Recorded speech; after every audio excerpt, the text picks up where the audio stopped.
I'm doing it. Okay. Are you turning the overhead light out you talked about that you've been pacing around? Did it shut down? Oh my God. Hello. That's okay. Just leave it right where it is. It's fine. Yes, it did shut down, but yeah.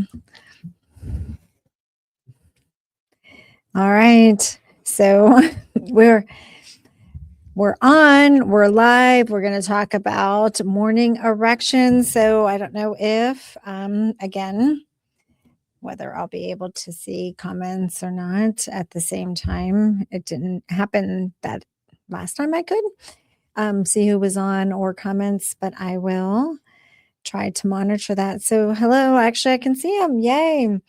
All right. Sorry for the late start, but live patients in office do keep me busy and I can talk a lot. So, all right. So basically we're going to talk about morning erections. We've done previous podcast on this, but I figured that this was a good one to address again, because this is a obvious objective sign that men can assess for barometer of vascular health. And since the penis is one large blood vessel, I think that this is a very obvious way to monitor that. And so what are morning erections and what does that tell you about your health? Because this is something that you guys can obviously monitor at home and get some health information, and definitely bring it up with your doctor if that you see something has changed for you, because this will tell you something about hormonal health. It will tell you about blood vessels and vascular health and your overall health. So if your morning erection quality or frequency has changed recently, then you will want to hear this. And then we'll open it up to questions. I am going to go back and forth between questions. Hello. I'm so glad you guys are on. All right. So why do men get morning erections? Because it isn't just a term and something that we know about, but there's actually some medical basis for it. The street name obviously is morning wood, but the medical name is Nocturnal Penile Tumescence. And so a fun fact is most men under 50 are going to experience this. About 95% of men under 50 will experience them on a regular basis. They might decrease in frequency over the week as we get into, say, the 30s or the 40s and definitely the 50s, but still about 95% will experience, of men that are healthy, will experience this on a regular basis, the morning wood. And again, the medical term is so much more difficult. So a nocturnal penile tumescence. That's way too long, but NPT is an abbreviated name for it. So it does happen that REM sleep is your very active sleep cycle. And so you're going to have rapid eye movements. That's what's happening with REM. And during that phase, your brain is very active and you frequently will wake up right after that. And so with that, is when your dreams are occurring, you're active, and then frequently you're waking up right after that as well. So that results in the morning erection.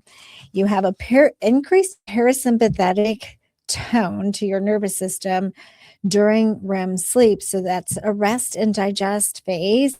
So it relaxes smooth muscle. So parasympathetic, you think about sympathetic, that flight and fight, so that your blood vessels constrict, your blood pressure is up. And when your blood vessels constrict, you are actually working against a blood flow into the penis because you want the smooth muscle to relax. So parasympathetic is the rest and digest, and it relaxes smooth muscles in the penis. And so therefore you have increased blood flow into the penis. And so that's what we are doing when we're talking about Botox or Bocox too, where we are injecting a neuromuscular agent such as Dysport or Botox to get the smooth muscle to relax so that you can get increased blood flow into the penis. And that's what's happening during your REM sleep, is you have a parasympathetic tone that's increased. So that is one of the things that happens. And that's why it's a vascular barometer of vascular health. But testosterone also peaks in the early morning. So 6 to 9 a.m. is your circadian rhythm, and you are peaking your testosterone during that period of time. So adequate testosterone is essential for erectile tissue responsiveness. So a low testosterone can equal a weak or absent or not as frequent morning erections. So again, that's why I say overall, it's telling you something about your health. So something's changed. You're thinking something's out of the ordinary. Yeah, it could be age, and you'll hear that frequently from doctors.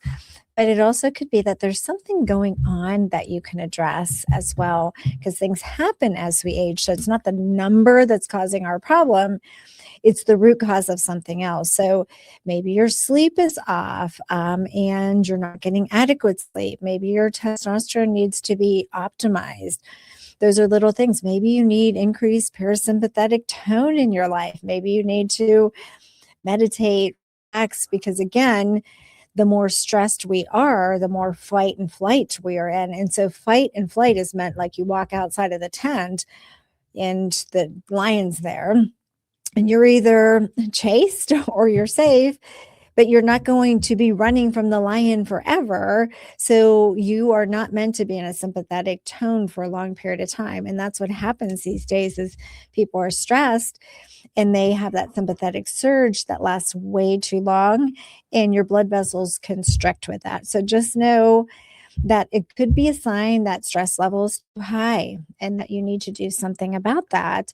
And that something could be exercising more frequently. It could be yoga. It could be meditation.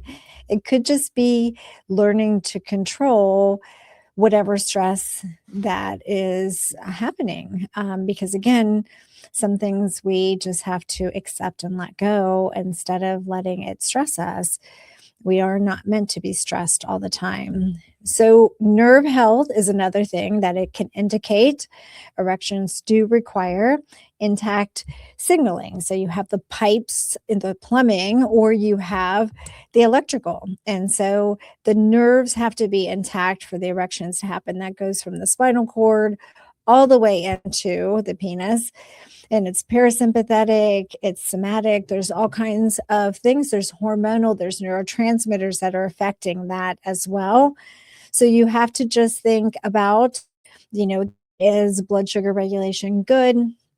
Are we potentially elevated in our blood sugar too frequently? If you are getting weight gain around the middle, that might be an indication that something metabolically is off too. And so definitely keeping an eye on blood sugar regulation, eating healthier, high fiber diets, lower carb loads and healthier food, higher protein, all of that, because it is a indication, because nerves are affected by blood sugar and are not going to function well with high blood sugar. So there's lots of things, men, that you guys can do to make sure that your vessels and your morning erections continue. And so part of that is that you are taking the little signs that your body is telling you. When something's happening that's out of the ordinary, it doesn't mean that you have to just accept that to be normal or to be something that happens with age. You have to take that as a signal that your body's telling you something. It's telling you that you need to address. It's a signal to you that you need to stop, you need to slow down, and you need to figure out what it is about your lifestyle that you might be able to change. What is it about your health that you can take control over so that you continue to have strong, healthy erections, including in the morning. So, and we'll open this up at the end, a couple questions. I just wanted to walk through a couple other things that really, again, if you want to really just think of things from a standpoint of intersections of various things, you're talking about lifestyle habits. So nutrition, fitness, different things we can do for nutrition, but sleep, things that we can control, stress levels. And then absolutely you need to let your doctor know if your morning erections have changed, because it's something that they should definitely be aware of. I don't think that we often enough ask in medicine about erections. And so I think that needs to change. But also, I say that patients need to be advocates for their own health. And so if you've noticed something different, then you want to make sure that you bring it up. And so just check these boxes off. So are you eating healthy? Sorry. Are you eating healthily? Are you exercising? Are you gaining weight where you shouldn't? Are you sleeping okay? And then again, if you are feeling brain fog, low energy, low arousal, low sex drive, it could be that potentially you have a hormone level that is not optimal as well. So little things to think about. This when I talk all day. Sorry about that, but I'm losing my voice. It's been a full day of talking for me.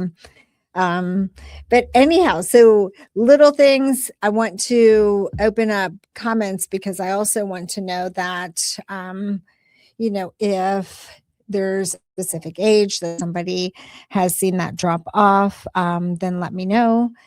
But typically I say about 40, you're going to see a decline a little bit. And in the 50s, and those are typically when we start to see the testosterone optimization or the testosterone get down a little bit. So, but you want a full evaluation that includes going to the doctor, doing the medical intake, and then you want to also get vital signs. Is your blood pressure too high? You want them to do blood work.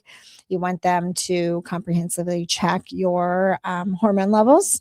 You want to check blood sugar. You want your thyroid checked. All of that matters. But at the same time, you should go in with a strict list of what you're doing and what you're addressing. Because if you're overweight, if you're not working out, if you're not eating well, then that is the first thing that your doctor is going to ask you. And you can already say, listen, I feel like I'm gaining weight around the midsection. That's not normal for me, but this is what I'm doing, A, B, and C. So they already know you're doing, and they're going to deep dive into things that you wouldn't be able to deep dive into at home. And just know that when we're addressing this from a medical standpoint, we are going to look at hormones for sure. We're going to assess an erection score and SHBG score and make sure that all looks good. But we're going to optimize hormones, and we are going to, hold on 1 second. I turned it off. So basically, I need to drink more, I think, when I'm talking. But anyhow, so I think that what we need to do is anti-inflammatory diets. We need to sleep well. We need to do all the lifestyle stuff. But when we see somebody, we are addressing vital signs. We're addressing past medical history. Are their hormones optimal? We are going to check all the hormones, including thyroid. And then we are going to do a SHBG score, which is an erection hardness score, to see where you are. And then we're going to stack things based on a comprehensive picture and the results that we're looking to accomplish with the patient. So basically, we'll look at everything and then stack. But I want to know that somebody's already coming in thinking about this, because men just think it's an erection in the morning and now it's different. Not a big deal. I'm getting older, but it should be telling you something about your health. So I hear lots of different things about even P-Shot. So I recently had done another video on P-Shot. Does anyone have questions about what that is? That is one of the regenerative treatments that we do. So basically, the P-Shot, so when we're regenerating tissue, we want increased blood flow. We want increased nerve regeneration. So we're going to draw blood. We're going to spin it down. We're going to get the platelets. Platelets have growth factors in them. And we're going to re-inject them into tissue to get regeneration of nerves and blood vessels and improve erection quality and strength and sensitivity and orgasmic strength. Typically, I'm recommending that depending on what your SHBG score is, I would recommend 1 or 2 of those paired with acoustic Shockwave. And we just recently brought OmniWave in. But I would recommend that we repeat that once a year. Typically, it's once a year we're going to repeat. So I see that if you've had it a year ago, then it probably is a need to repeat that.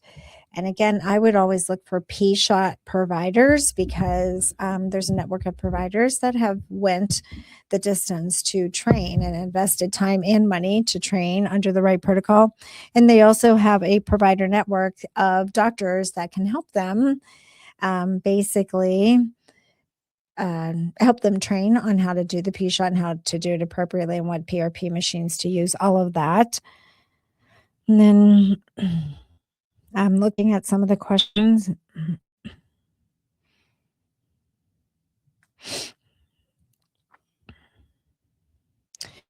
So again, when you are being looked at from a hormone standpoint, and if you're over 50 and you're noticing some signs of low testosterone, such as changes in erections or even brain fog, low energy, then it would be time to address, just make sure the hormones are checked. And even if they say everything is good, just also make sure that that means optimal. So a total testosterone, if you're just looking at that, would be 800 to 1100, and you'd want a free that's normal.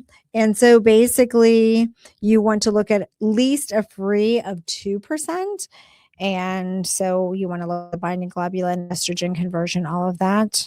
But if you don't have many more, or if you don't have many morning erections, then you definitely want to make sure that the hormones are absolutely addressed. The high blood pressure, when you have past medical history, such as high blood pressure, you have medical risk of high cholesterol, diabetes. Those are things that are going to affect blood vessel health. And so I would definitely be approaching that with some regenerative blood vessel, acoustic shockwave, the P-shot or PRP injections, just because you already have high blood pressure. If the erections in the morning are changing or your erection quality is changing, then you definitely want to consider some regenerative procedures with that. And the earlier you start, the more mild changes, the better, for sure. And just know that hypertension, cholesterol, and diabetes do put you at risk. And so I would say that that's a change that I would definitely want to see regenerative treatments with. And there's also a ProPhoenix that you can use at home that does an acoustic shockwave at home and helps regenerate. So there are ways that we'll get on the phone sometimes, and even if somebody's not local, that I kind of would tell them how I would treat it if I was seeing them in the office, and then we can help them get providers in the area, but definitely investing in regenerative procedures so that you keep strong morning erections and strong erections for sexual activity. So high sex hormone is, that is a problem. So SHBG, or sex hormone binding globulin, when it's high, it binds, and so your free does get lower, and what's free is what's active. And so absolutely you want to get a higher total so you can get a higher free. And there's things you can look at to decrease sex hormone binding globulin, so that if your doctor can measure those, and then you see also what the estrogen's doing, but there's some ability to do supplements, or like libido stem is one of ours that has multiple different ingredients and that will help lower the SHBG, but it is harder to lower SHBG for sure. Well, hello, Edward from Colorado. Hello to everyone from Tennessee. I don't know if you guys know where it's not Kentucky, it's Tennessee. It's close by, but it's not exactly, but in the area. So yes, no. So I highly recommend libido stem for men because it has multiple different ingredients in it that will potentially help lower the SHBG.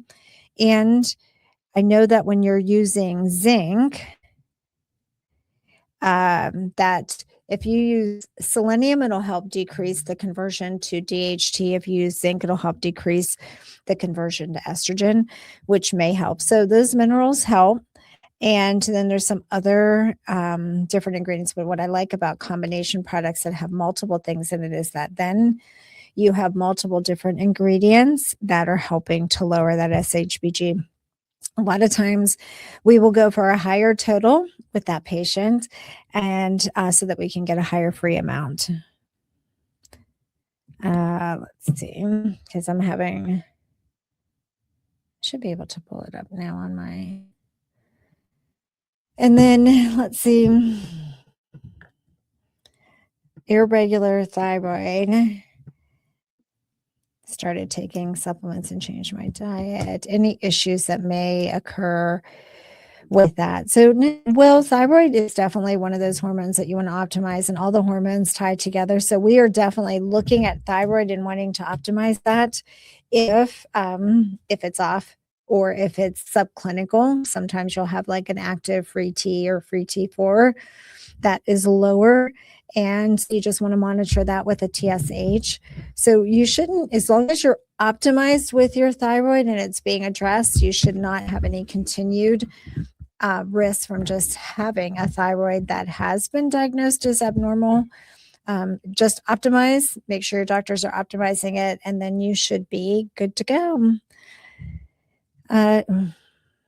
We do a lot of remote patients. I know that there are a couple of people asking if we do remote, and we do.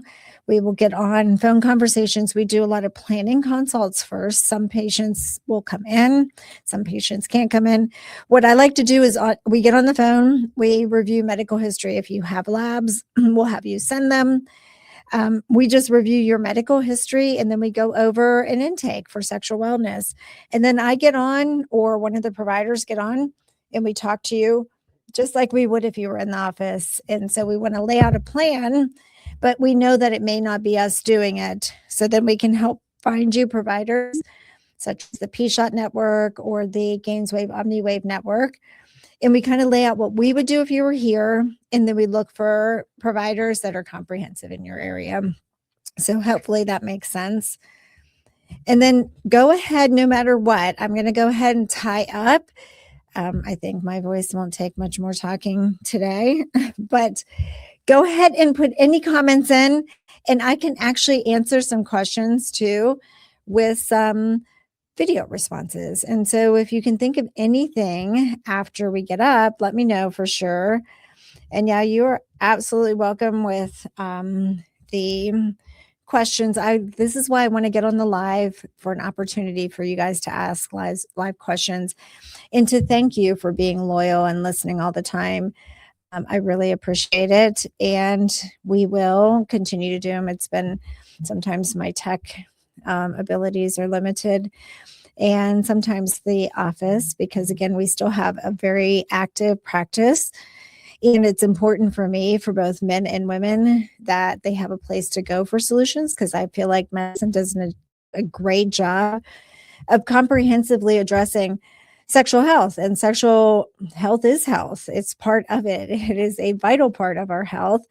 And so just to go as if we only have a couple solutions we can just throw at a patient, we only have a couple questions and we don't want to ask more because we don't have solutions, isn't the right approach at all. Yeah, thank you for making me feel better about my tech skills. I love it, because no, I am somewhat limited. I am getting better though.